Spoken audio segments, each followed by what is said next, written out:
భాష కారణంగానే మనిషి ఇతర జీవుల కంటే ఉన్నతుడుగా సమాజంలో గుర్తించబడుతూ ఉన్నాడు. అందుకని ఇంగ్లీష్లో ఒక వాక్యం ఉన్నది, man is man because of his speech అని చెప్పేసి. మనిషి మనిషిగా గౌరవించబడుతున్నందుకు ప్రధానమైనటువంటి కారణాలలో మానవత్వంతో పాటుగా భాష కూడా ముఖ్యమైనది. కాబట్టి ఇతర జీవులతో మనుషులను వేరు చేసేది, ఇతర జీవుల కంటే ఉన్నతంగా మనిషిని భావించేలాగా చేసేటువంటిది మన భాష. అటువంటి భాషని మనం మన మాతృభాషని నేర్చుకొని అనేక మందికి భాష నేర్పేటువంటి పనిలో మనం ఉన్నాము.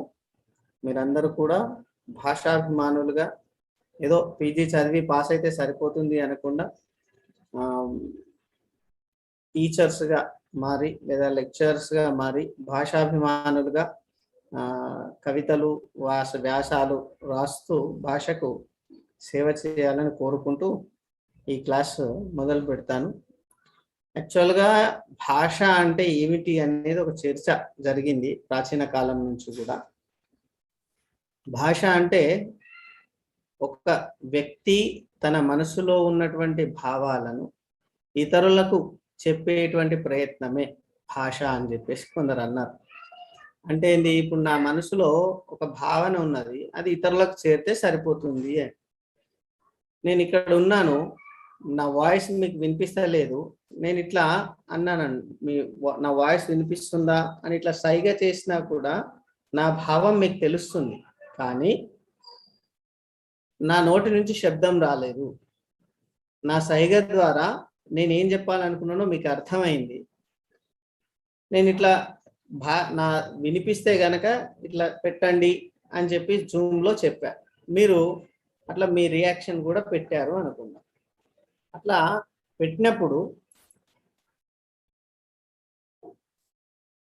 పెట్టినప్పుడు నా భావం మీకు ప్రసారం అయింది, అదేవిధంగా మీ భావం నాకు ప్రసారమైంది. భావ ప్రసారం మాత్రమే భాష అయితే ఈ సైగలు కూడా భాష కావాలి, కానీ కేవలం సైగలు మాత్రమే భాష కాదు. మరి ఇంకొంచెం జోడించబడాలి. ఆ జోడించబడేది ఏముంది అని ఆలోచిస్తే శబ్దము. ఈ శబ్దాల ద్వారా ఒక వ్యక్తి భావాన్ని ప్రసారం చేయగలుగుతాడు. ఈ శబ్దాలని భావం ప్రసారం చేసేటప్పుడు ఉపయోగించినప్పుడు దూరంగా ఉన్న వ్యక్తిని పిలవడం కోసం కొందరు చప్పట్లు కొట్టి పిలుస్తూ ఉంటారు, కొందరు ఇంకో సైగల ద్వారా పిలుస్తూ ఉంటారు, లేదా క్లాస్లో అల్లరి జరుగుతుంటే అని చిన్న శబ్దం చేసి అది చేస్తారు. కాబట్టి ఇట్లా శబ్దాలు ద్వారా ఒక వ్యక్తిలో ఉన్నటువంటి భావాలు ఇతర వ్యక్తులకు ప్రసారం అయితే కూడా భాష అవుతుంది అనే భావన కొంతమందిలో ఉంటుండే. కానీ అది సరిపోతుందా? అది భాష నిర్వచనానికి పూర్తిగా న్యాయం చేస్తుందా అంటే చేయదు. అర్ధరహితాలైనటువంటి శబ్దాలు లేదా ముఖయంత్రము నుంచి కాకుండా ఇతర అవయవాల నుంచి కానీ లేదా ఇతర వస్తువుల నుంచి కానీ శబ్దం ఉత్పన్నమైతే అది భాష కాదు అని. మరి ఏది భాష? ముఖయంత్రం నుంచి శబ్దం బయటికి రావాలి. మన ముఖయంత్రం నుంచి శబ్దం బయటికి రావాలి అన్నప్పుడు చిన్న పిల్లలు ఏడుస్తున్నప్పుడు లేదా జోలపాట పాడుతున్నప్పుడు అయి అంటారు, అది కూడా ముఖయంత్రం నుంచే శబ్దం వచ్చింది. కానీ ఈయన ఏమనుకుంటున్నాడు, ఆ పిల్లగానికి, ఆ చిన్న పిల్లకి, ఆ శిశువుకి అర్థం అవుతుందా అంటే కష్టం కాదు. మరి ఆ ముఖయంత్రం నుంచి వచ్చిన శబ్దాలన్నీ కూడా భాష కాదు. ఏముండాలి? ఆ శబ్దాలు ఒక అర్థవంతమైనటువంటి పదాలుగా మారాలి. ఆ పదాలుగా మారి ఆ పదాలు ఒక అర్థాన్నిచ్చే వాక్యంగా మారి చెప్పాలనుకున్నటువంటి వక్త మనసులో ఉన్నటువంటి భావము వినే శ్రోతకు అర్థమైతే అప్పుడు దాన్ని భాష అంటారు. కాబట్టి భాష అనడానికి ఇన్ని: ఒకటి, భావ వ్యక్తీకరణ జరగాలి, అది ముఖయంత్రం ద్వారా వచ్చే శబ్దాల ద్వారా జరగాలి, ఆ ముఖ యంత్రం ద్వారా వచ్చే శబ్దాలకు అర్థాలు కూడా ఉండాలి. ఇట్లా ఉంటే దాన్ని భాష అంటారు అని భాషా శాస్త్రవేత్తలు ప్రారంభంలో చెప్పారు. దానికి సంబంధించిన ఇంకా నిర్వచనాలు చాలా ఉన్నాయి. మానవుడు పుట్టుక ఎన్ని పరిణామాల ఫలితంగా ఏర్పడిందో ఇప్పుడు మనం నేర్చుకుంటున్నటువంటి భాషలు కూడా అన్ని పరిణామాలకు లోనైనాయి.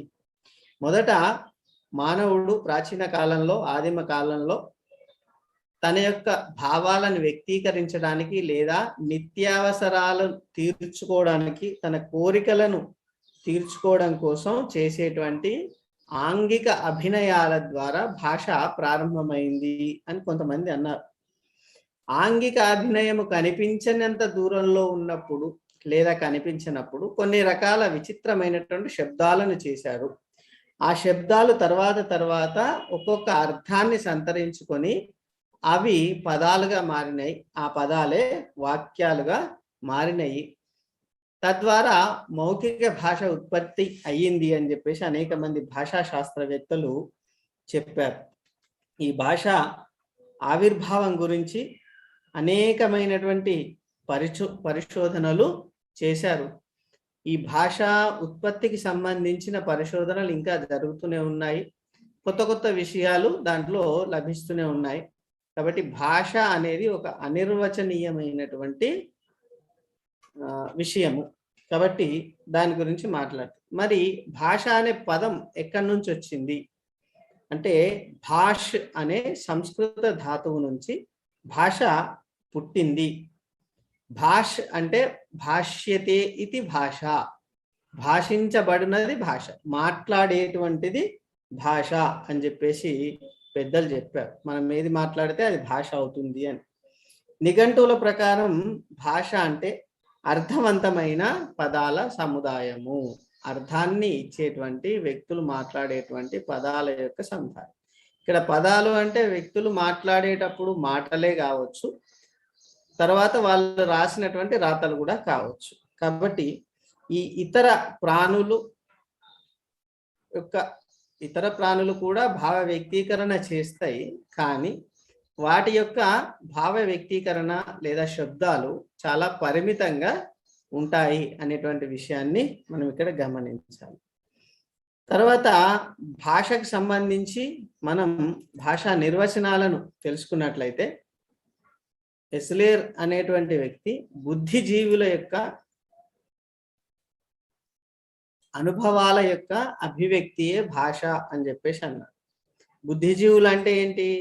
సమాజంలో ఇతర జంతువులు కాకుండా మనుషులను బుద్ధిజీవులు అంటారు. వాళ్ళ యొక్క అనుభవాల యొక్క అభివ్యక్తి, వాళ్ళు ఇతరులకు చెప్పే విషయాన్ని భాష అని ఎజ్లేర్ చెప్తే, మార్టీ అనేట ఆయన చిత్తవృత్తిని వ్యక్తం చేయడానికి చేసిన ఉద్దేశపూర్వక ధ్వనుల ఉచ్చారణ భాష అన్నాడు.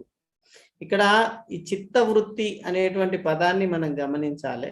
తర్వాత ఉద్దేశపూర్వక ధ్వనులు అని గుర్తించాలి. ఏదో మనం ఏది పడితే అది శబ్దం చేస్తే భాష కాదు.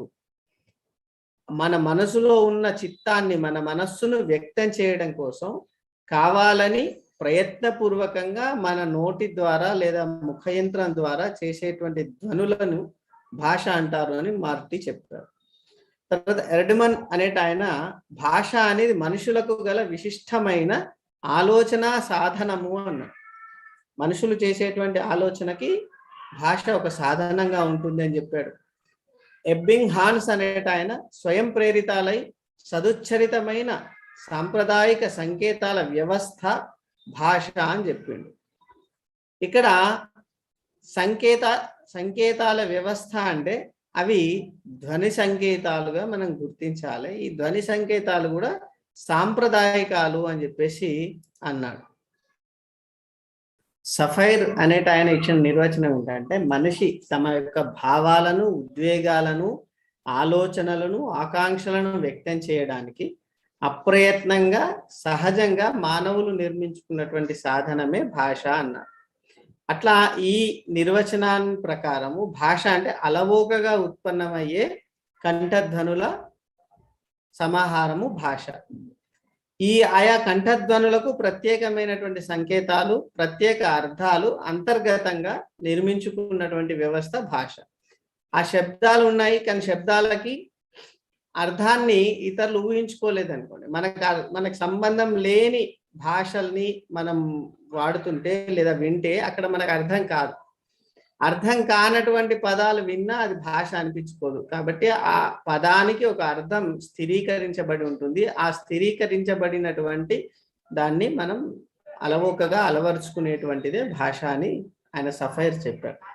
తర్వాత సైమన్ పాటర్ అనేట ఆయన మనుషులు తమ మనోభిప్రాయాలను ఎదుటి వారికి తెలియజేయడానికి మరియు పరస్పర సహకారాన్ని ఆశిస్తూ చేసే మౌలిక ధ్వనుల స్వతంత్ర వ్యవస్థ భాష అన్నారు.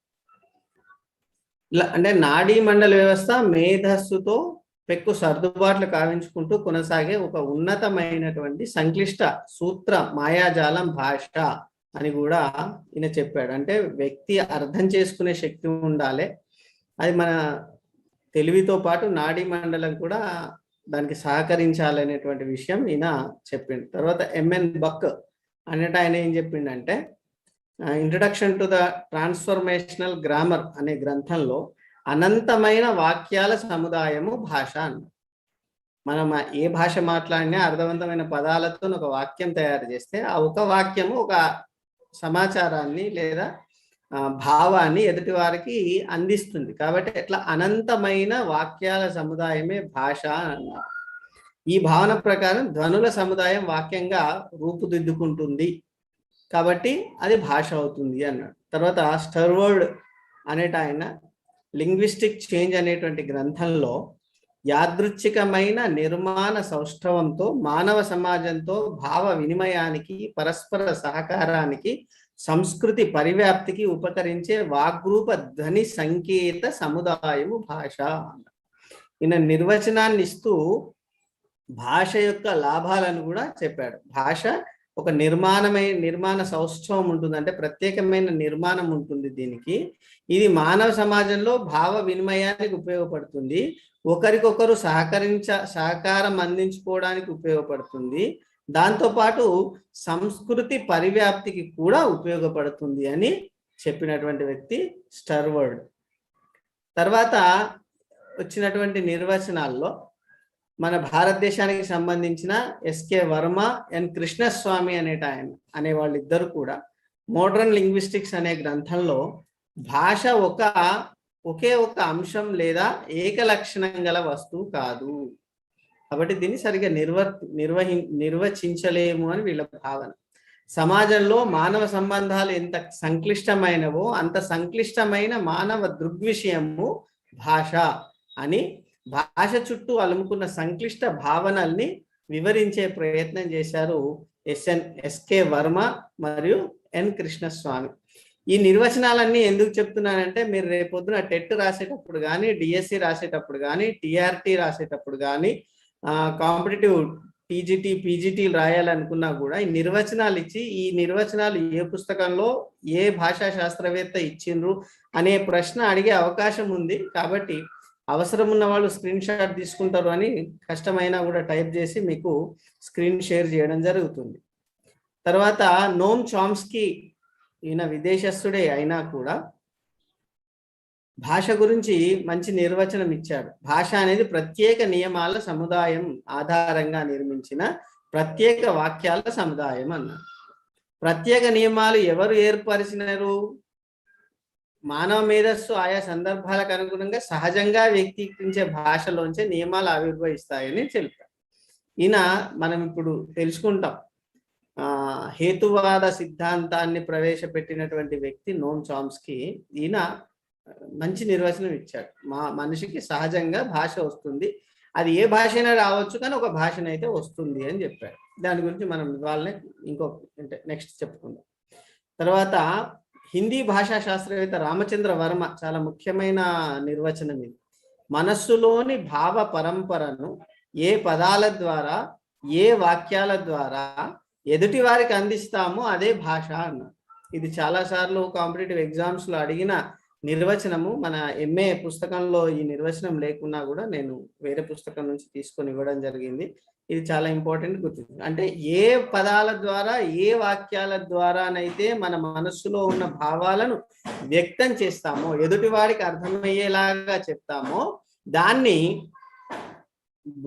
భాష అంటారని రామచంద్ర వర్మ చెప్పారు. ఇట్లా వ్యాకరణకారుల ప్రకారం ప్రకృతి ప్రత్యయ పద నిరూపణమే భాష. ప్రకృతి అంటే మూలమైనటువంటి పదము, దాన్ని ప్రాతిపదిక అని కూడా అంటాము. ఈ ప్రాతిపదిక మీద చేరేటువంటి రూపం ప్రత్యయం. అంటే మనం తత్పురుష ప్రత్యయాలు, విభక్తి ప్రత్యయాలు వింటుంటాం కదా, ఆ ప్రత్యయాలు చేరి అవి ఆ పదాలకు ఉన్నటువంటి అర్థంలో మార్పును తీసుకొస్తూ ఉంటాయి. అట్లా ప్రకృతి ప్రత్యయాలు రెండు కలిపి భాష ఏర్పడుతుందని వ్యాకరణకారులు చెప్పినారన్నమాట. సో ఇవన్నీ నిర్వచనాల తర్వాత భాషకు కొన్ని భావనలు ఉంటాయి అనేది విషయం మనకు అర్థమవుతుంది. భాష భావనలు అంటే అన్ని నిర్వచనాల యొక్క సమగ్ర సమాహారం ఏం చెప్తుంది అని అంటే, భాష అనేది వ్యక్తిగతమైనది కాదు. ఒంటరిగా కూర్చుంటే భాష అవసరం లేదు. తనలో తాను మాట్లాడుకోవడానికి ఆలోచనలు ఏ భాషలో వచ్చినా కూడా అది భాష కాదు. తన భావాలను ఎదుటి వారికి వ్యక్తపరిచేది మాత్రమే భాష. ఎదుటి వారికి వ్యక్తపరచాలి అంటే అతడు సామూహికంగా సమాజంలో జీవించాలి. కాబట్టి భాష అనేటువంటిది ఒక సామాజిక ప్రక్రియ అనేటువంటి విషయం మనం అర్థం చేసుకోవాలి.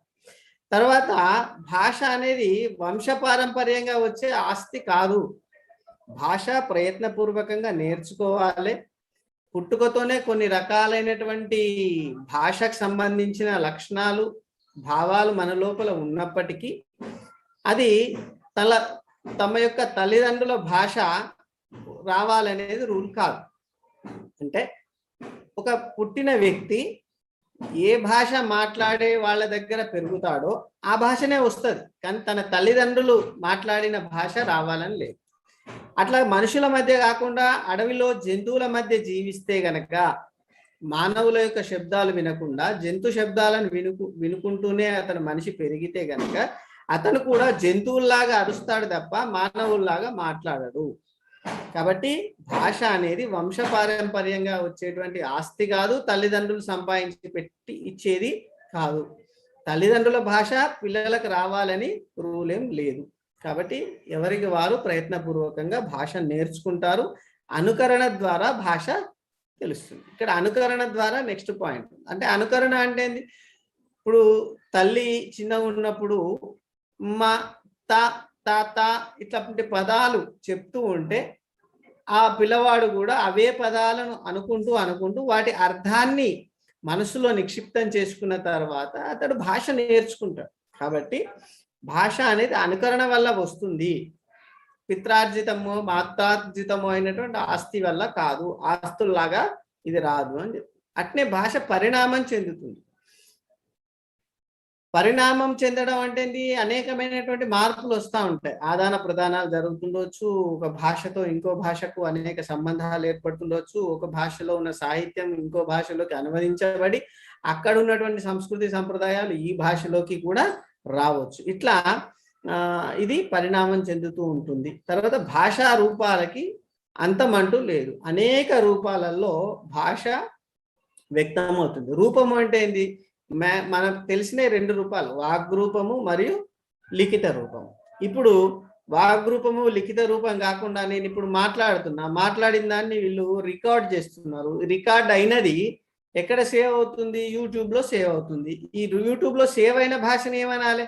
అది లిఖిత భాష అనాలనా, వాగ్రూప భాష అనాలనా?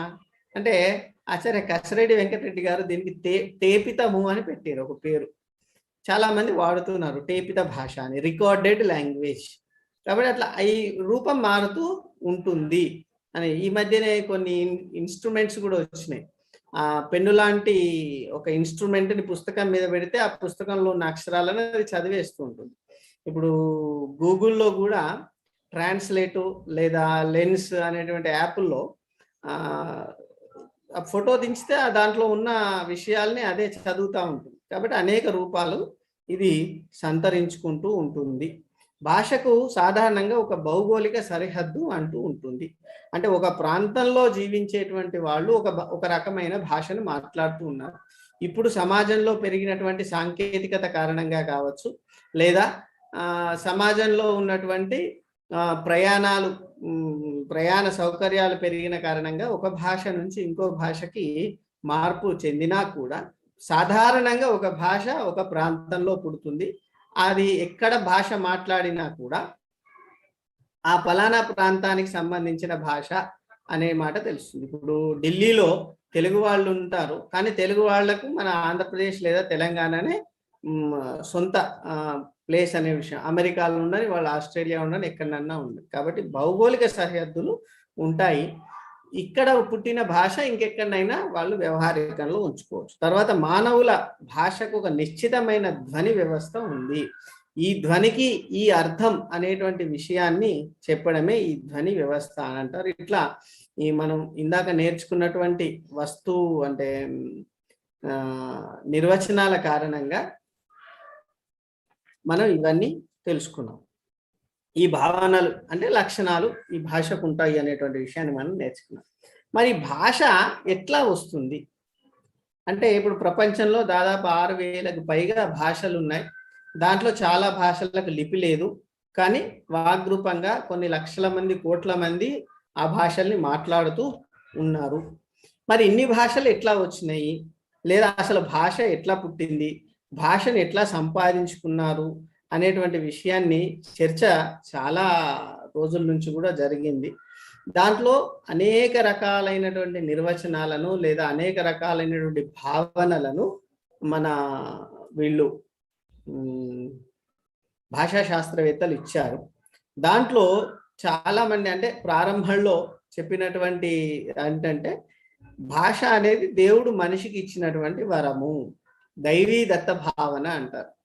మరి నిజంగా భాష దేవుడే ఇచ్చినట్లయితే అందరికి ఒకటే భాష ఇవ్వాలి కదా. అనుకరణ అంటే మేమే అనడం ద్వారా మేక, కాక అనడం ద్వారా కాకి, ఇట్లా పేర్లు వచ్చినాయి అనేటువంటిది ఒక సిద్ధాంతం వచ్చింది. భాష కూడా అట్లనే పుట్టింది, జంతువుల అరుపుల ద్వారా, జంతువులు శబ్దాల ద్వారా పుట్టింది అని చెప్పేటువంటిది భౌభౌవాదము. దీన్ని లిబ్నీజ్ అనేటువంటి భాషావేత్త చెప్పింది. ఈ భౌభౌవాదాన్ని అనుకరణవాదం అని కూడా అన్నారు. తర్వాత ఆశ్చర్యార్థకవాదము లేదా పూపువాదము, దీన్ని జార్జ్ విల్లిస్ అనేట ఆయన చెప్పిండు.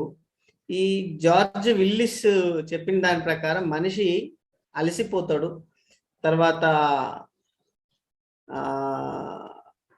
భయము ఇట్లాంటి వచ్చినప్పుడు, శ్రమ చేసినప్పుడు ఆయన తన యొక్క భావాలని కొన్ని శబ్దాల ద్వారా వ్యక్తం చేస్తాడు.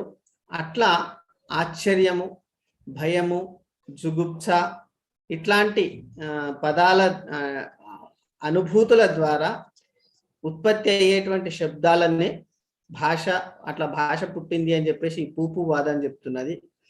ఇది కూడా పూర్తిగా సత్యం అనేటువంటి విషయాన్ని మనం నమ్మాల్సిన అవసరం లేదు. తర్వాత డింగ్ డాంగ్ వాదము, ఈ డింగ్ డాంగ్ వాదము కూడా ఏంటంటే గంట కొట్టంగానే గణగణ అనడము, ఇట్లా అంటే కొన్ని రకాల శబ్దాలు వినంగానే మనకు అది ఏందో అర్థమైపోతుంది. అంటే మన మనస్సులో ఒక రకమైనటువంటి ప్రకంపనలు వస్తాయి, దాని ద్వారా పుట్టింది అని, ప్రకంపనల ద్వారా మన మనస్సులో వచ్చే ప్రకంపనల ద్వారా భాష పుట్టింది అని చెప్పేది డింగ్ డాంగ్ వాదం. తర్వాత అనుభవవాదంని స్కిన్నర్ చెప్పాడు. అంటే సంపాదిస్తారు, మనిషి నేర్చుకోవడం ద్వారా ఈ భాషని నేర్చుకుంటాడు అనేది అనుభవం ద్వారా, మనిషి పెరుగుతున్నటువంటి అనుభవాల కారణంగా భాష వస్తుంది అని చెప్పింది ఆ సంపాదన సిద్ధాంతం లేదా అనుభవవాదం. తర్వాత ఈ మనోవిజ్ఞాన శాస్త్రం ద్వారా మనిషి ప్రవృత్తి ద్వారా కూడా భాష వస్తుంది అని చెప్పిన ఆయన నార్వే బ్లూమ్స్ఫీల్డ్. ఏహోహో వాదము అనేటువంటి ఏంటంటే, మనిషి శ్రమ చేస్తున్నప్పుడు, పడవలు నడుపుతున్నప్పుడు హైలెస్సా ఇట్లా కొన్ని పదాలని వాడతాడు. తద్వారా శ్రమ చేసేటువంటి శక్తులు నుంచి ఆ ధ్వనుల నుంచి భాష పుట్టింది అని ఏహేహో వాదం చెప్పింది. తర్వాత వివక్ష ప్రేరణ వాదము, అనేది కూడా ఒకటి ఉంది. ఆ మనిషికి ఆనందము దుఃఖము కలిగినప్పుడు కొన్ని రకాలైనటువంటి శబ్దాలు చేస్తూ ఉంటారు, దాన్నే వివక్ష ప్రేరణ అని చెప్పేసి. అలాగే శరీర కదలికల ద్వారా కూడా భాష పుట్టింది అని చెప్పేసి దాన్ని టట్టట్వాదం అని రిచర్డ్ పాజెట్ అని ఆయన చెప్పిండు. అట్లా ఏం కాదు, దేవుడు మనిషికి దేవుడిచ్చిండని కాదు, కానీ మనిషికి స్వతహాగా కొన్ని భాషాపరమైనటువంటి జ్ఞానం ఉంటుంది. మనిషి ఎట్లయినా నేర్చుకుంటాడు, ఎక్కడ పుట్టినా నేర్చుకుంటాడు భాషని. దానికి ఎగ్జాంపుల్గా ఆయన అనేక ఉదాహరణలు ఇచ్చాడు. ఎక్కడ పుట్టినా కూడా విశ్వ వ్యాకరణం అని, దాని గురించి మళ్ళీ మనం చెప్పుకుందాం. స్వతసిద్ధవాదం అని ఈ స్కిన్నర్ చెప్పినటువంటి అనుభవవాదము, ఈ నోమ్ చామ్స్కీ చెప్పినటువంటి ఇది చాలా ముఖ్యమైన సిద్ధాంతాలు. వీటి గురించి మళ్ళీ చెప్పుకుందాం. అట్లనే సహజంగా పరిణామవాదము, సింగ్సాంగ్ వాదము, గీతా సిద్ధాంతము, సంసర్గ సిద్ధాంతము, ఇట్లా అనేక రకాలైనటువంటి సిద్ధాంతాల ద్వారా భాష పుట్టింది అనేటువంటి విషయాన్ని మనం తెలుసుకున్నాం. మొత్తానికి ఈ భాష సంపాదన దాంట్లో అసలు ఎట్లా ఉంది అనేటువంటిది మొదట ప్రయోగాలు చేసినటువంటి వాళ్ళు, పరిశోధనలు చేసినటువంటి వాళ్ళు గ్రీకు తత్వవేత్తలు, భారతీయ శాస్త్రవేత్తలు. దాంట్లో గ్రీకు తత్వవేత్తలు స్వభావవాదాన్ని చెప్పారు. ఈయన పైథాగరస్ మరియు ప్లేటో వీళ్ళు చెప్పారు స్వభావవాదం అని. భారతీయ డెమెట్రిస్ మరియు అరిస్టాటిల్ వీళ్ళేమో సంకేతవాదము అని చెప్పారు. దీని గురించి మళ్ళీ ఇప్పుడు చెప్పుకుంటాం. తర్వాత భారతీయ తత్వవేత్తలు కూడా ఈ భాష గురించి, భాష సంపాదన గురించి, భాష పుట్టుక గురించి ప్రయోగాలు చేశారు. దాంట్లో 3 రకాల భావాలు వ్యక్తమైనవి. ఒకటి ధాతుజన్యవాదము, దీన్ని యాస్కాచార్యులు, కాత్యాయనుడు అనేటువంటి వాళ్ళు ప్రవేశపెట్టి ప్రచారం చేశారు. ఇవి పాశ్చాత్య భాషావేత్తలకు కూడా ఆదర్శంగా నిలిచింది. చాలా చర్చ జరిగింది దీని మీద. తర్వాత నైయాయిక వాదము అంటే పదాలకు ఈశ్వర శక్తి ఉంటుంది, అదే అర్థాన్ని ఇస్తుంది అని చెప్పేది ఒక వాదం. తర్వాత వ్యాకరణవాదం కూడా ఉంది. వ్యాకరణవాదం ఏంటి, పదాల యొక్క అర్థాలే భాషగా మారతాయి అనేటువంటి విషయాన్ని వీళ్ళు చెప్పడం జరిగింది. తర్వాత ఈ నిర్వచనాలు మరియు పుట్టుక వాదాల కారణంగా భాషకి కొన్ని లక్షణాలను పెద్దలు చెప్పడం జరిగింది. ఆ భాషా లక్షణాలు ఏంటి అని అంటే, ఇది ద్వైవిధ్యం. ద్వైవిధ్యం అంటే మాట మరియు అర్థం 2 ఉంటాయి. మాట, దాని వెనుక ఉన్నటువంటి అర్థం, ఇట్లా 2 ఉంటాయి. ప్రతి భాషలోని పదాలు ఒక క్రమ పద్ధతిలో అమరి వాక్యంగా ఏర్పడతాయి. కేవలం పదాలు ఉన్నంత మాత్రాన భాష కాదు, దానికి అర్థం కూడా ఉండాలి. కాబట్టి అది డ్యుయాలిటీ అనేటువంటి విషయాన్ని చెప్తుంది. తర్వాత ఉత్పాదకత, ప్రతి భాష కూడా అవసరానికి తగిన పదాలను సృష్టించుకుంటుంది. అది స్వచ్ఛందత, అంటే మాటకు గల అర్థం 2 వ్యక్తుల మధ్య ఒక ఒప్పందం లాగా. అమ్మ అన్నాం అనుకోండి, అమ్మ అంటే ఇది అర్థం అని అందరూ, అటు శ్రోత కావచ్చు, ఇటు వక్త కావచ్చు, ఒకే రకమైన అర్థాన్ని వాడుకుంటే దాన్ని స్వచ్ఛందత అని చెప్పేసి అంటారు. విషయ వినిమయం, భావ ప్రసారమే భాష అని చెప్పేసి మనం ఇందాక చెప్పుకున్నాం. తర్వాత ప్రత్యేకత ఏంటంటే వర్తమానం మాత్రమే కాక భూత భవిష్యత్తులను కూడా మాట్లాడగలిగిన శక్తి భాషకు ఉంటుంది. ఈ పదానికి ఈ అర్థం, ఈ ప్రేరణ ద్వారా ఈ భాష పుట్టింది అని చెప్పేటువంటిది ప్రత్యేకతకు సంబంధించిన విషయం. తర్వాత సాంస్కృతిక ప్రసరణ. ఈ సాంస్కృతిక ప్రసరణ అనేటువంటి విషయానికి వస్తే కనుక, ప్రతి దేశానికి ఒక ప్రత్యేకమైన సంస్కృతి ఉంటుంది. కాబట్టి ఆ సంస్కృతిని భావితరాలకు అందించడానికి భాష ఉపయోగపడుతుంది. ఇవి భాషకు సంబంధించినటువంటి విషయాలు. అయితే భాషాశాస్త్ర ఆవిర్భావం ఎట్లా జరిగింది? భాషాశాస్త్రము మనం ఇందాక చెప్పుకునే అన్ని కూడా భాషకు సంబంధించిందే, ఇంకా మనం సాహిత్యం దాకా పోలేదు. భాషకు సంబంధించిందే. ఈ భాష అనేదానికి ఒక శాస్త్రము, ఈ శాస్త్రం ఎప్పటి నుంచి పుట్టింది అనే దాని గురించి, ఎట్లా వికాసం చెందింది అనే దాని గురించి తెలుసుకోవాలంటే, భారతదేశంలో కూడా భాషకు సంబంధించిన చర్చ జరిగింది. కానీ అదంతా కూడా వేదాంతంలో భాగంగా జరిగింది అని చెప్పారు. వేదాల్లో అది ఎప్పుడు జరిగింది అనేటువంటి కాలం ఇదమిద్దంగా తెలియదు కాబట్టి దాని కాలాన్ని గురించి మనకు చెప్పలేదు.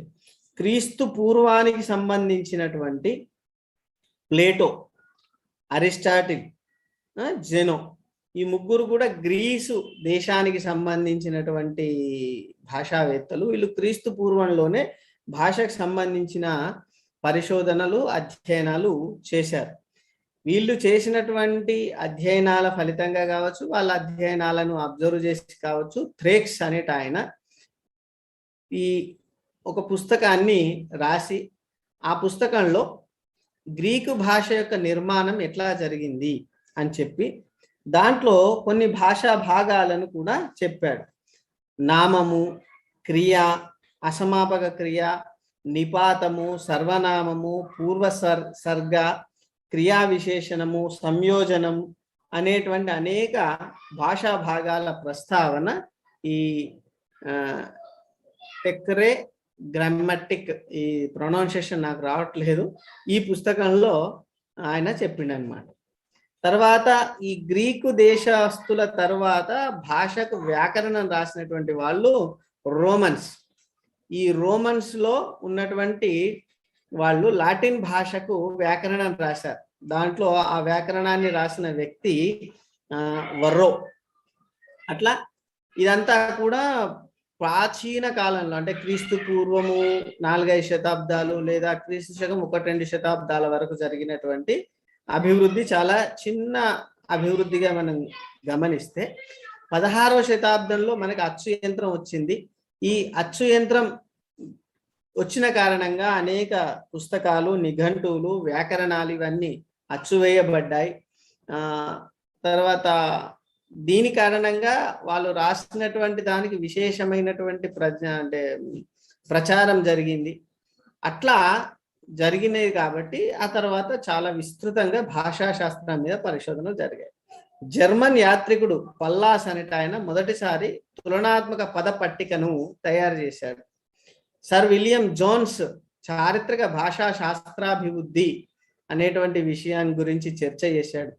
ఫ్రాంజ్ బాప్ అనేట ఆయన ఇండో యూరోపియన్ భాషలకు తులనాత్మక వ్యాకరణాన్ని రాసిండనమాట. తర్వాత అగస్ట్ ప్లేషర్ అనేట ఆయన, ఇప్పుడు మనం అంటున్నాం ద్రవిడ భాషా కుటుంబము, ఇండో యూరోపియన్ భాషా కుటుంబము, ఇట్లా అంటే ప్రపంచంలో ఉన్నటువంటి భాషలన్నింటినీ కొన్ని కుటుంబాలుగా విభజన చేసి ఏ భాషా కుటుంబం నుంచి ఏ భాష వచ్చింది, ఇది ఈ భాష ఫలానా భాషా కుటుంబానికి సంబంధించింది అని చెప్పడానికి ప్రయత్నం చేసినటువంటి వ్యక్తి, మొదటిసారి భాషా కుటుంబ వృక్షం అనేటువంటి ఒక పద్ధతిని తీసుకొచ్చినటువంటి వ్యక్తి అగస్ట్ ప్లేషర్. ఈయన భాషను 3 రకాలుగా విభజించాడు. ప్రత్యయరహితమైనటువంటి భాష, సంయోజనాత్మక భాష, సంశ్లేషాత్మక భాష అని భాషను, ప్రపంచ భాషల్ని మొత్తం 3 భాగాలు చేసినటువంటి వ్యక్తి అగస్ట్ ప్లేషర్. తర్వాత ఈయన 20వ శతాబ్దం అంటే తర్వాత వచ్చినట్టు వర్ణనాత్మక భాషా శాస్త్రము, చారిత్రక భాషా శాస్త్రము, తులనాత్మక భాషా శాస్త్రం అని మళ్ళీ భాషా శాస్త్రంలో వివిధ విభాగాలు అభివృద్ధి చెందాయి. తర్వాత సఫైర్, బ్లూమ్స్ఫీల్డ్, నోమ్ చామ్స్కీ ఇట్లా మిగతా అనేక మంది శాస్త్రవేత్తలు ఆధునిక భాషా శాస్త్రానికి మార్గదర్శకులుగా చేశారు. వీళ్ళు వర్ణ నిర్మాణము, వాక్య నిర్మాణము, అర్థ నిర్మాణము మొదలైనటువంటి వాటి గురించి చర్చ చేసి భాషా శాస్త్రంలో వీటిని కూడా భాగం చేశారు అనేటువంటి విషయాన్ని మనం ఇక్కడ గమనించాలి.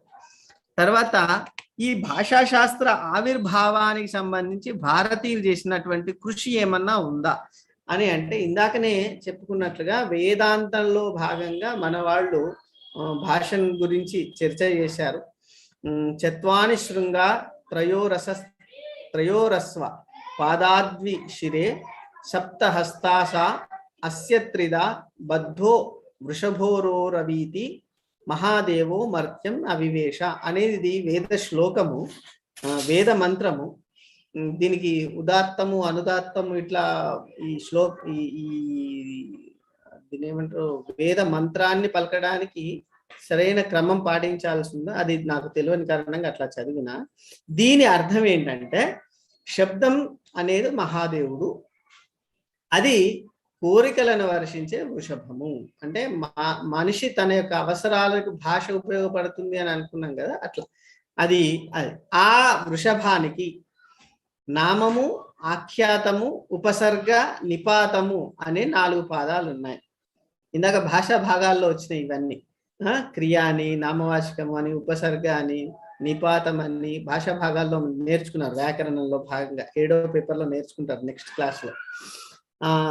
వీటి గురించి ఇవి 4 పాదాలు, 4 పదాలు కొమ్ములని, భూత భవిష్యత్ వర్తమానాలు 3 పాదాలని, నిత్యం వ్యంగ్యం, నిత్యమే వ్యంగ్యము లేదా కార్యం అంటే వ్యంజనం. అంటే అర్థాలు 2 రకాలుగా ఉంటాయి, వ్యంజనార్థము, వ్యంగ్యార్థము అని చెప్పేసి. సూటి అర్థాన్ని వ్యంజనార్థం అంటాము, అంతర్గతంగా ఇంకో అర్థం ఉంటే దాన్ని వ్యంగ్యార్థం అంటారు. ఇవి 2 రకాల శబ్దాలు. ఆ వృషభానికి తలలు అని, విభక్తి ప్రత్యయాలు ప్రథమా తత్పురుష నుంచి సప్తమి తత్పురుష వరకు అవి 7 చేతులని, ఉరము, కంఠము, శిరస్సు 3 స్థానాలు అని. భాష ఉత్పత్తి స్థానకరణ ప్రయత్నాదుల వల్ల జరుగుతుంది. అంటే స్థానాల్లో నాలుక, గొంతు, అంగిలి ఇట్లా స్థానాలు ఉన్నాయి కదా, పెదవులు. ఈ స్థానాల్లాగా శిరము, ఉరము, శిరస్సు, కంఠము ఈ 3 స్థానాల్లో కట్టబడి ఉంటుంది శబ్దము అని చెప్పేసి చెప్పింది. ఇట్లా అంటే భాషకు సంబంధించిన చర్చ వేదాల్లో కూడా ఉంది అని చెప్పడానికి ఇది ఒక ఎగ్జాంపుల్ మనకి పుస్తకంలో ఇచ్చారు. తర్వాత దీంట్లో ఈ దానికి సంబంధించిన చర్చ జరిగేటప్పుడే ప్రాతిశాఖ్యము, శిక్ష అని, తర్వాత నిరుక్తము, వార్తికము అని మనకు వేదాంగాలలో భాగాలుగా కనిపిస్తూ ఉంటాయి. దాంట్లో ప్రాతిశాఖ్యం అంటే ఏంటంటే వేదాల ఉచ్చారణ యొక్క గుణదోషాలు, వాటి యొక్క సందులను వివరించే శాస్త్రాన్ని ప్రాతిశాఖ్యము అంటారు. శిక్ష అంటేనేమో ధ్వన్యుత్పత్తికి సంబంధించిన చర్చ. ఈ 2 అంటే ప్రాతిశాఖ్యము, శిక్ష ఇవి 2 కూడా క్రీస్తు పూర్వం 6వ శతాబ్దానికంటే ముందున్న పాణిని కంటే ముందు ఉన్నాయి అని చెప్పేసి. ఎందుకంటే పాణిని రాసినటువంటి పుస్తకంలో, అష్టాధ్యాయి పుస్తకంలో వీటి 2 గురించిన చర్చలు కూడా ఉన్నాయి కాబట్టి పాణిని కంటే ముందే వీటి గురించిన చర్చ ఉంది అనేటువంటి విషయం మనం తెలుసుకోవాలి. తర్వాత యాస్కుడు నిరుక్తాన్ని రాశాడు. వీటిల్లో లేనటువంటి అంటే పాణిని అష్టాధ్యాయిలో లేనటువంటి విషయాలని నిరుక్తం పేరుతోని యాస్కుడు రాశారు. తర్వాత వరరుచి, పతంజలి వార్తికాల పేరుతోని భాషకు సంబంధించిన చర్చ చేశారు. 6 వ్యాకరణ సూత్రాల గురించి మన దీంట్లో చర్చ చేయడం జరిగింది. అవేమిటి అంటే విధి సూత్రాలు, నియమ సూత్రాలు, ప్రతిషేధ సూత్రాలు, సంజ్ఞా సూత్రాలు, పరిభాషా సూత్రాలు, అధికార సూత్రాలు అని 6 వ్యాకరణ సూత్రాల గురించి దీంట్లో అష్టాధ్యాయులో చర్చించడం జరిగింది. తర్వాత వచ్చినటువంటి దాంట్లో ద్రవిడ భాషల్లో మొదటిగా తమిళ భాషకు వ్యాకరణం రాయడం జరిగింది. దాన్ని తొల్కాపియం అని చెప్పేసి అన్నారు ఆ పేరు. అష్టాధ్యాయిని బ్లూమ్స్ఫీల్డ్, నోమ్ చామ్స్కీ, ఇంకా చాలా మంది, హోల్గర్ పడర్సన్, ఇమన్యూ, ఇట్లా అనేక మంది పాశ్చాత్య భాషా శాస్త్రవేత్తలు కూడా ఈ అష్టాధ్యాయిని చదివారు, అందులో ఉన్నటువంటి విషయాల గురించి చర్చించారు అనే విషయం మనం వాళ్ళ పుస్తకం చదివితే తెలుస్తుంది. తర్వాత భాషా బోధన, భాషా శాస్త్రం అంటే భాషా బోధనలో భాషా శాస్త్రాన్ని, ఇప్పుడు ఇదే బోధన పద్ధతులు కదా ఈ సబ్జెక్టు, మరి ఈ బోధనా పద్ధతులు సబ్జెక్టులో ఈ భాషా శాస్త్రాన్ని ఎందుకు అధ్యయనం చేయాలి అనే డౌట్ రావచ్చు అని, ఎందుకోసం మనం ఈ భాషా బోధన, భాషా శాస్త్రాన్ని నేర్చుకుంటున్నాము అని చెప్పేసి చెప్పారు. మనిషి ఒకే భాషను అధ్యయనం చేయడు. అంటే కొందరు మినిమం ఒక భాష చేస్తారు, చాలా మంది 2 లేదా 3 చేస్తుంటారు. ఇప్పుడు భారతదేశంలో ఉన్న త్రిభాషా సూత్రం ప్రకారం మినిమం 3 నేర్చుకుంటారు. మన పివి నరసింహారావు లాంటి వాళ్ళు 18 భాషలు కూడా నేర్చుకున్నారు.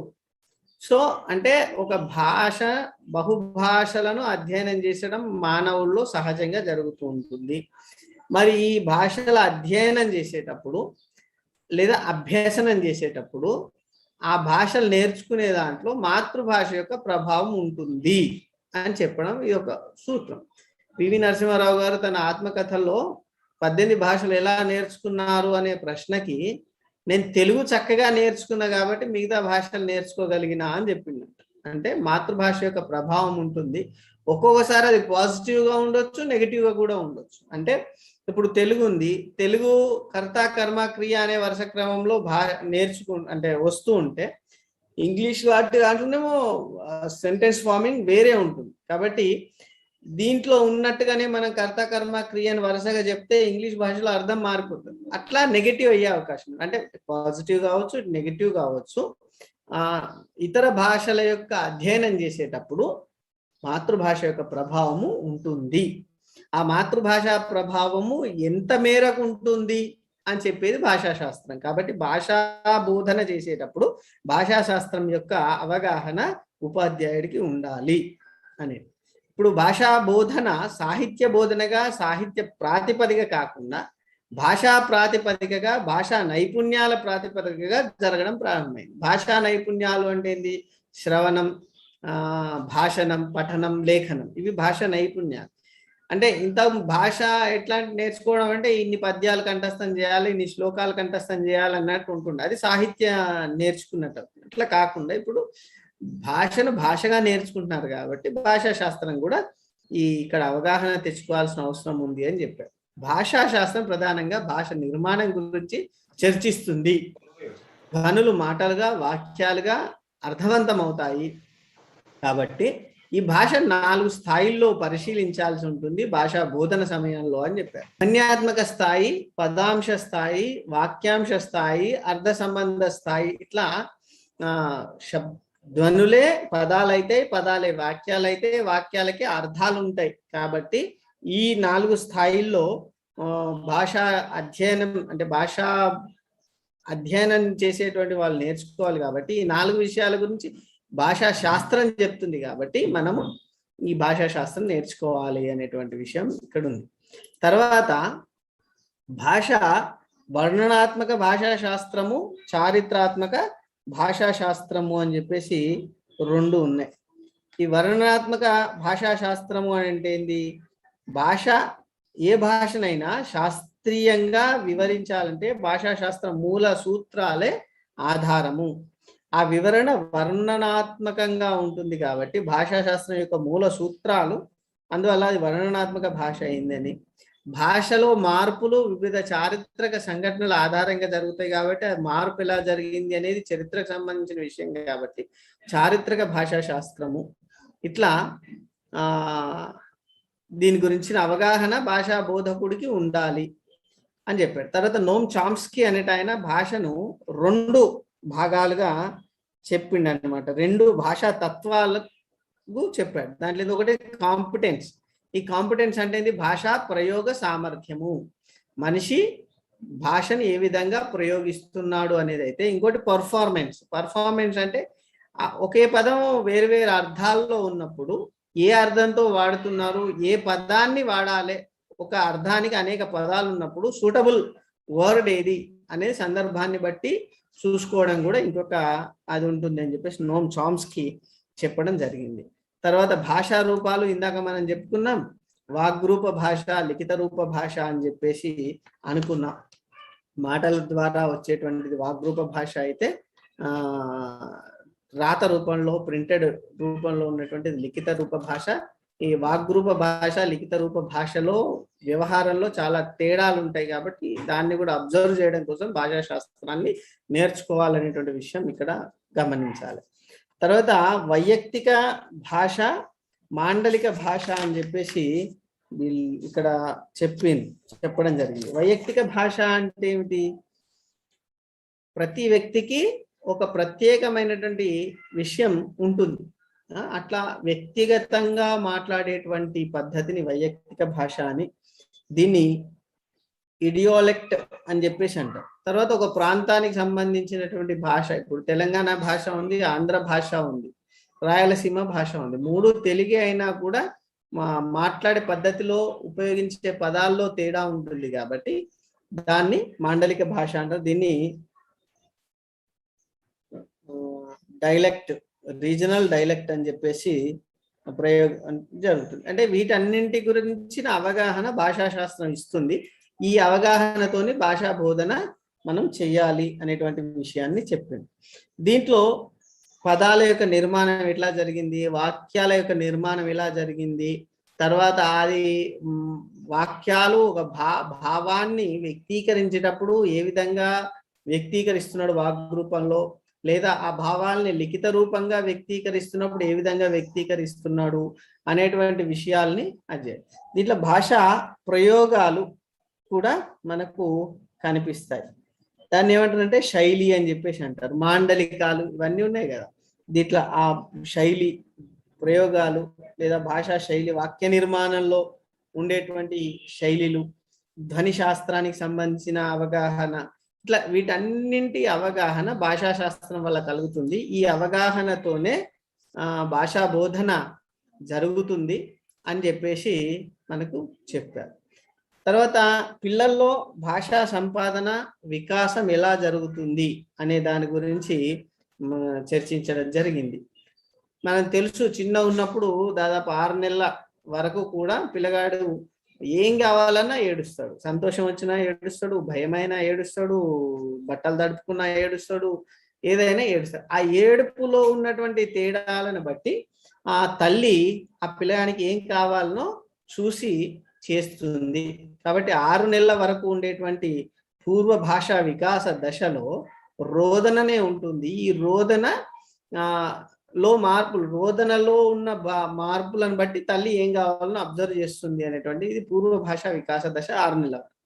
తర్వాత 6 నుంచి 18 నెలల వరకు ఉండేటువంటిది ఆది భాషా వికాస దశ అని చెప్పేసి అంటారు. ఇది పరిసరాలలో వినిపించే శబ్దాలను అనుకరిస్తూ ఉంటారు. ఉదాహరణకు కుక్కలు బౌ బౌ అంటూ ఉంటే ఇంట్లో పిల్లలు కూడా బౌ బౌ అంటారు. పిల్లులు మ్యావ్ మ్యావ్ అంటుంటే ఇంట్లో పిల్లలు కూడా మ్యావ్ మ్యావ్ అని చెప్పేసి అంటుంటారు. ఎవరైనా తినంగానే త్రేయించినారు బేవ్ అని చెప్పేసి వీళ్ళు కూడా బేవ్ అని త్రేయించే ప్రయత్నం చేస్తుంటారు. కాబట్టి ఇది అనుకరణ చేసేటువంటి దశ, ఇది ఆది భాష వికాస దశ అని చెప్పేసి అంటారు. తర్వాత ఒక 2 ఏళ్ల వయసు వచ్చేసరికి 50 పదాలని, 3 ఏళ్ల వయసు వచ్చేసరికి ఒక 300 పదాలని, 5 ఏళ్ల వయసు వచ్చేసరికి భాష తాను వాడుతున్నటువంటి పదాల క్రమము అంటే వాక్య నిర్మాణాన్ని కూడా అర్థం చేసుకునే స్థాయికి వస్తుండు.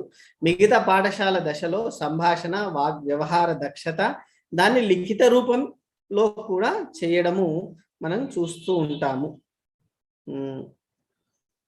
ఇట్లా పిల్లల్లో భాషా వికాసం జరుగుతూ ఉంటుంది. సాఫ్ట్ స్కిల్స్, లైఫ్ స్కిల్స్ ఇవన్నీ కూడా మనకు తర్వాత తెలుస్తాయి అనేటువంటి విషయాన్ని ఇక్కడ మనం అబ్జర్వ్ చేయాలి.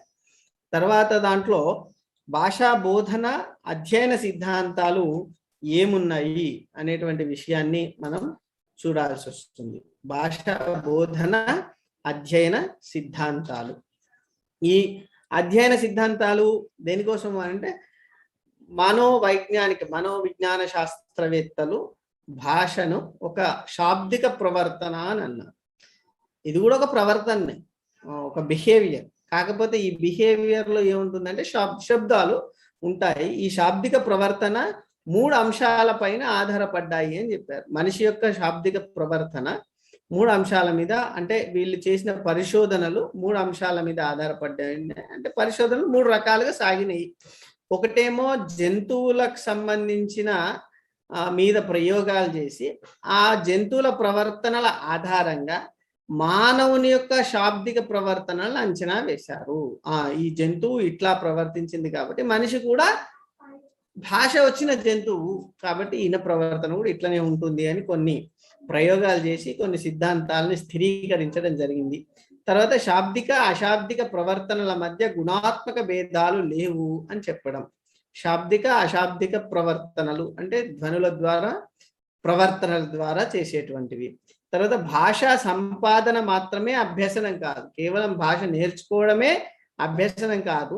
అది ఆలోచనను, అవగాహనను, జ్ఞానాన్ని, ఆలోచన స్రవంతి, గ్రహణము మరియు సంజ్ఞానము అనేటువంటి విషయాలను కూడా అర్థం చేసుకోవాలనేటువంటి విషయాల్ని వీళ్ళు చెప్పడం జరిగింది.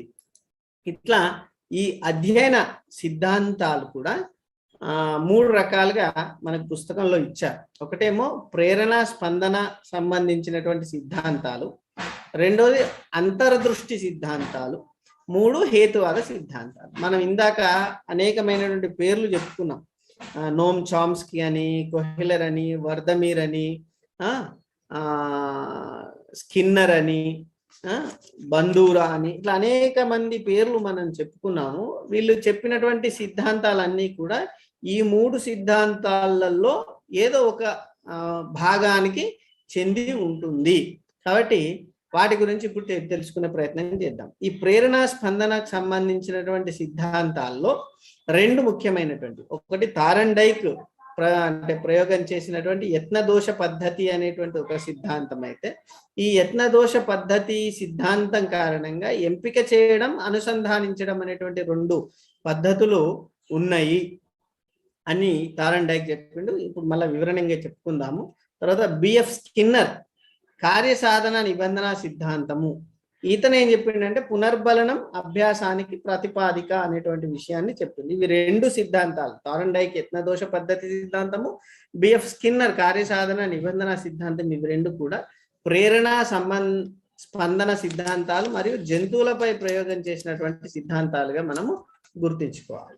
ఈ ప్రేరణ స్పందన సిద్ధాంతాల్లో థారండైక్ యత్నదోష పద్ధతికి సంబంధించినటువంటి ప్రయోగం మీరు టీటీసీ కానీ, బిఈడి కానీ, తెలుగు పండిట్ ట్రైనింగ్ కానీ చేసి ఉంటే సైకాలజీలో ఈ ప్రయోగం ఉంటుంది. థారండైక్ యత్నదోష పద్ధతికి సంబంధించినటువంటి ప్రయోగం.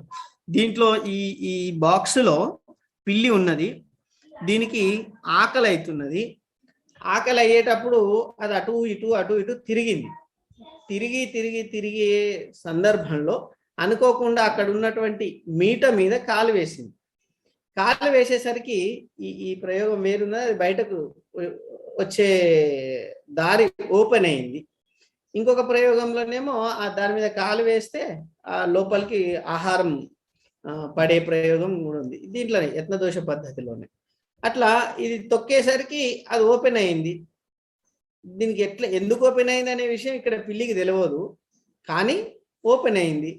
తర్వాత మళ్ళీ లోపలికి తీసుకపోయిన తర్వాత మళ్ళీ అటు ఇటు తిరిగేసరికి గీడ తిరిగేటప్పుడే అది ఓపెన్ అయింది కదా అని చెప్పేసి అక్కడనే తిరగడం ప్రారంభం చేసింది. మళ్ళీ ఈ పలానా దాన్ని నొక్కితేనే ఈ ఓపెన్ అయింది కదా అని చెప్పేసి ఆ పలానా కట్కను లేదా ఆ మీటను నొక్కే ప్రయత్నం చేసింది. అంటే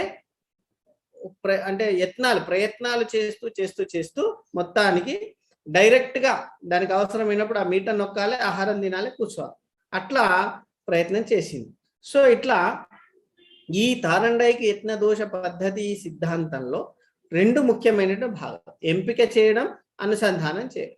ఇది అనేక ప్రయత్నాలు చేస్తుంది, అక్కడిక్కడ నడుస్తూ ఉన్నది. నడిచేటప్పుడు ఈ పలానా దాన్ని నొక్కితేనే ఇది ఓపెన్ అవుతుంది, లేకపోతే మనకు ఆహారం వస్తుంది అని తెలిసినప్పుడు దాన్ని ఎంపిక చేసుకొని మళ్ళీ ఆహారం అవసరమైనప్పుడు డైరెక్ట్ గా దాన్నే నొక్కడం అనేటువంటిది ఇక్కడ ఈ పద్ధతిలో మనకు తెలిసినటువంటి విషయం. సైకాలజీ నేర్చుకునే వాళ్ళు కానీ డిఎడ్, బిఎడ్, టీపీటీ చేసేటువంటి వాళ్ళకు ఇది తెలుసు. తెలియకుండా ఇప్పుడు నేను విషయం చెప్పిన తర్వాత దీంట్లో సంసిద్ధతా నియమము, అభ్యాస నియమము, ఫలిత నియమము, ఇక సమితి నియమము, బహుళ ప్రతిస్పందన నియమము, సంసర్గ మార్పిడి నియమము, సాదృశ్య నియమము అని ఉంటాయి. సంసిద్ధత అంటే ఏంది? ఇది ప్రయత్నాలు చేయడానికి ముందు సంసిద్ధంగా ఉండాలి,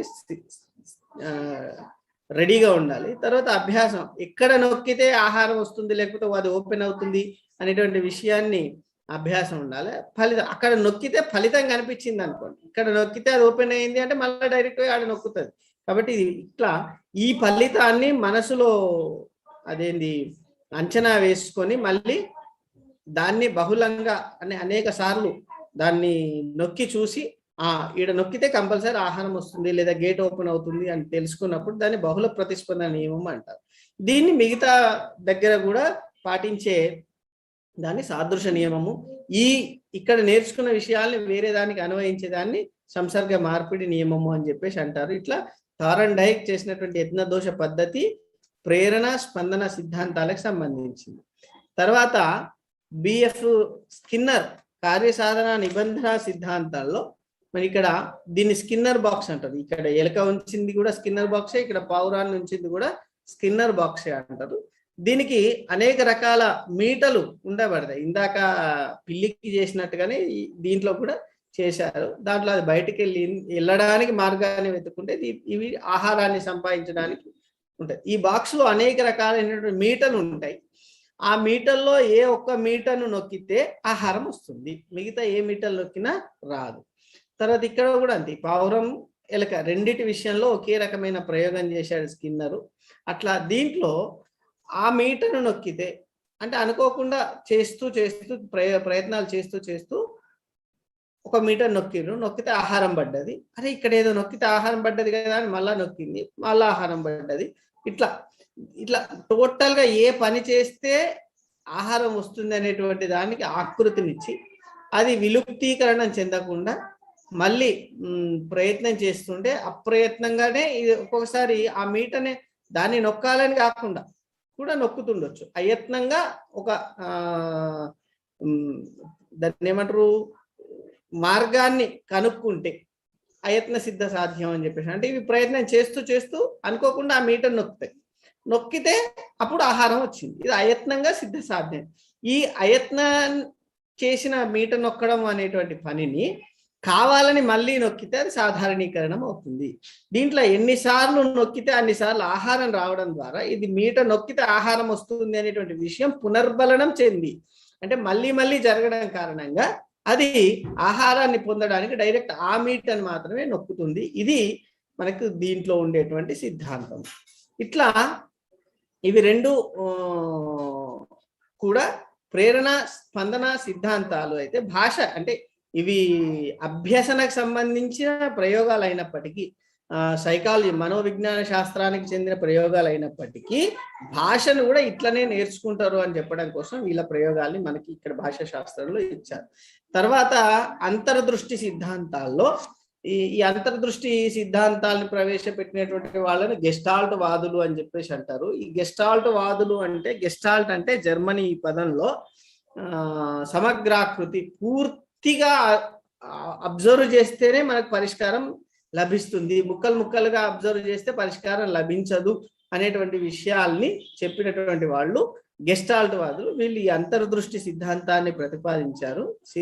ఈ సిద్ధాంతాలను తీసుకొచ్చారు. వాళ్ళల్లో వర్ధమీరు, కొహెలరు, కార్ట్ కోప్కో ఇట్లాంటి వాళ్ళందరూ కూడా ప్రముఖమైనటువంటి ప్రయోగాలు చేసినటువంటి వాళ్ళల్లో ఉన్నారు. ఇక్కడ ఈ కొహెలర్ అనేట ఆయన చింపాంజీల మీద ఒక ప్రయోగం చేశాడు. ఇక్కడ మనకు చూస్తున్నాం, ఇక్కడ చింపాంజీ ఒక గదిలో చింపాంజీ ఉంది, పైన దానికి అరటి పండ్లు కట్టి ఉన్నాయి. ఒక్కొక్క కొన్ని బాక్సులు కూడా అక్కడ పెట్టిండ్రు. ఏ ఒక్క బాక్స్ మీద ఎక్కినా కూడా అరటి పండును అది అందుకోలేదు. మరి ఎట్లా ఇది అందుకోవాలి అనే ప్రయత్నం చేసినప్పుడు ఒక బాక్స్ మీద ఇంకొక బాక్స్ పెడితే హైట్ పెరుగుతుంది, తద్వారా మనం అందుకోగలుగుతాము. ఆ బాక్సులు కూడా కొన్ని చిన్న బాక్సులు, కొన్ని పెద్ద బాక్సులు ఉన్నాయి. ఏ బాక్స్ ముందు పెట్టాలి, ఏ బాక్స్ దాని మీద పెడితే మనం ఎక్కగలుగుతాము, ఇట్లాంటి అన్ని అంటే టోటల్ అక్కడ ఉన్న పరిసరాలన్నింటినీ పూర్తిగా అవగాహన చేసుకుంటే తప్ప ఈ చింపాంజీ ఆ అరటి పండును తినలేదు. ఇట్లాంటిదే ప్రయోగం ఈ బాక్సులతో చేసిందే కట్టె పుల్లలతో కూడా చేశారు. కొన్ని చిన్న కట్టెలు, కొన్ని పెద్ద కట్టెలు పెట్టారు. ఆ ఒక్క కట్టెతో మాత్రమే ఆ పండు అందదు. ఆ కట్టెలు ఒక దాంట్లో ఇంకొకటి పెట్టడానికి చిన్న ఇన్స్ట్రుమెంట్ లాగా ఉంటుంది, దాంట్లో ఇరికిస్తే ఆ కట్టె పెద్దగా అవుతుంది. సో ఇట్లా ప్రయోగాలు చేసి ఒక సిద్ధాంతాన్ని కనిపెట్టిన అది అంతర్దృష్టి సిద్ధాంతాల్లో. దీంట్లో ఆకృతి ముఖ్యమైన విషయాలు ఏంటి ఈ ప్రయోగంలో అంటే, ఆకృతి వెనక గల దృశ్యం మనకు మొత్తం అంటే బ్యాక్గ్రౌండ్, దాని యొక్క బ్యాక్గ్రౌండ్ మనకు తెలవాలి, హోల్ ప్యాటర్న్ అనేటువంటిది తెలవాలి, అప్పుడే మనం అది చేయొచ్చు. తర్వాత అక్కడ చర్య జరగడానికి లేదా ఫలితం రావడానికి ఏదో ఒక చిన్న లోపం అనేది ఉంటుంది. ఆ లోపం ఏంటిదో గుర్తించాలి, తర్వాత ఆ లోపాన్ని పూరించగలగాలి. అక్కడ ఉన్న దాన్ని దేనికి లింక్ చేస్తే బాగుంటుంది అనేటువంటి విషయం అవగాహన రావాలి. తర్వాత దాన్ని దానికి సమానంగా ఇక్కడ పెట్టెలు పెట్టినటువంటి చింపాంజీకి నెక్స్ట్ ప్రయోగంలో కట్టెపుల్లలు ఇచ్చింది. కట్టెపుల్లలకు ఈ పెట్టెలకు ఏదో లింక్ ఉన్నట్టుంది అని చెప్పి ఆ కట్టెల్ని జాయింట్ చేసి మళ్ళీ పండుని అందుకుంటుంది. అట్లా దానికి సన్నిహితత్వాన్ని కూడా గుర్తుంచుకొని నెక్స్ట్ చేసేటప్పుడు ఆ పనిని సులువుగా చేయడం ఎలా అనేటువంటిది అర్థం చేసుకొని దాన్ని సామాన్యీకరణ చేస్తే ఈ విజయాన్ని సాధించినట్టుగా భావిస్తారు. కాబట్టి ఇట్లా ఈ కోహ్లర్ చింపాంజీల ప్రయోగం ద్వారా మనిషి టోటల్గా ఉండి మన దగ్గర ఉన్న పరిసరాలను పూర్తిగా అబ్జర్వ్ చేసి లోపల ఒక ఆలోచన ద్వారా దాన్ని అభ్యసన చేస్తాడు అనేటువంటి విషయం మనకి అంతర్దృష్టి సిద్ధాంతాల ద్వారా తెలుస్తుంది. ఈ అభ్యసనాన్ని అనుభవము, ప్రజ్ఞ, అభ్యసన, సందర్భము, ప్రాథమిక ప్రయత్నాలు, పునఃప్రయత్నాలు, సామాన్యీకరణం అనేటివి ప్రభావితం చేస్తాయి. అంతకుముందు పెట్టెల మీద ఎక్కిన అనుభవం ఉంది కాబట్టి మళ్ళీ కట్టె పుల్లలతోని పండుగను అందుకునే చేసింది. ఈ దాన్ని ఇట్లా ఆలోచిస్తే వస్తుందేమో అనే ప్రజ్ఞ ఉంది కాబట్టి చేసింది. అక్కడ పెట్టెల్ని పేర్చేటప్పుడు పెద్దది చిన్నదాన్ని చూసింది కాబట్టి ఇక్కడ కట్టెల్ని జాయింట్ చేసేటప్పుడు ఏది ముందు ఏది వెనక పెట్టాలనో అభ్యసనం చేసింది. ఆ సందర్భానికి అది అవసరమా, అక్కడ ఉంటుందా లేదా అనేటువంటి విషయాల్ని సందర్భము, ప్రాథమిక ప్రయత్నాలు, మళ్ళీ ప్రయత్నాలు, తద్వారా సామాన్యీకరణ, ఇట్లా ఈ విషయాలన్నీ కూడా ఈ అంతర్దృష్టి సిద్ధాంతాలని ప్రభావితం చేస్తాయి అని చెప్పారు. ఇక్కడ దీంట్లో